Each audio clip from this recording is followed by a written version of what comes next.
కానీ అదే మా బిగ్గెస్ట్ మిస్టేక్ అయింది. మా ఛానల్ డిమానిటైజ్ అయ్యింది.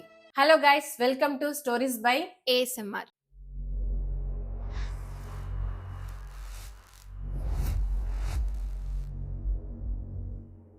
ఈ మధ్య మన ఛానల్లో స్టోరీస్ రావట్లేవని చెప్పి చాలా మంది కామెంట్స్ చేస్తున్నారు కదండి. దాని గురించి మాట్లాడదామని ఇలా మీ ముందుకు వచ్చాం. తొలిచూపు తొలి పరిచయం, రుద్రనేత్రం, ది బిలియనీర్. ఈ స్టోరీస్ కి మీరు ఇచ్చిన రెస్పాన్స్ మాకు చాలా ఎంకరేజింగ్ గా అనిపించింది. ఇదే ఇన్స్పిరేషన్ తో మరికొన్ని కొత్త స్టోరీస్ తో మీ ముందుకు వచ్చే లోపే మా ఛానల్ డిమానిటైజ్ అయ్యింది.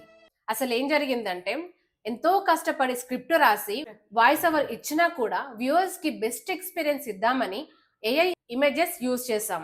కానీ అదే మా బిగ్గెస్ట్ మిస్టేక్ అయింది. 90% ఓన్ కంటెంట్ ఉన్నా కూడా జస్ట్ ఏఐ ఇమేజెస్ యూజ్ చేయడం వల్ల మా ఛానల్ డిమానిటైజ్ అయ్యింది. కాబట్టి మీలో కూడా ఎవరైనా యూట్యూబ్ స్టార్ట్ చేసే వాళ్ళు ఉంటే, లేకపోతే ఏదైనా ఛానల్ ఆల్రెడీ రన్ చేసిన వాళ్ళు ఉంటే ఏ కంటెంట్ యూజ్ చేయకండి. దానివల్ల ఇప్పుడు కాకపోయినా ఫ్యూచర్ లో అయినా కూడా మీ ఛానల్ డిమానిటైజ్ అయ్యే ప్రాబ్లం ఉంటుంది. మన స్టోరీస్ ని ఇన్ని రోజులు విని కామెంట్స్ చేసిన ప్రతి ఒక్కరికి థ్యాంక్స్ అండి.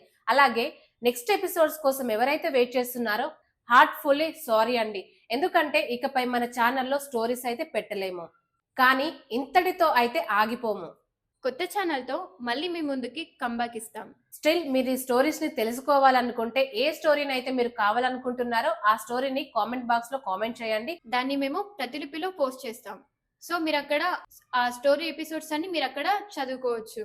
So do comment in the comment box. Thank you everyone. Next వచ్చే ఛానల్ ని కూడా అలాగే ఎంకరేజ్ చేస్తారని మనస్ఫూర్తిగా కోరుకుంటున్నాను. Thank you everyone.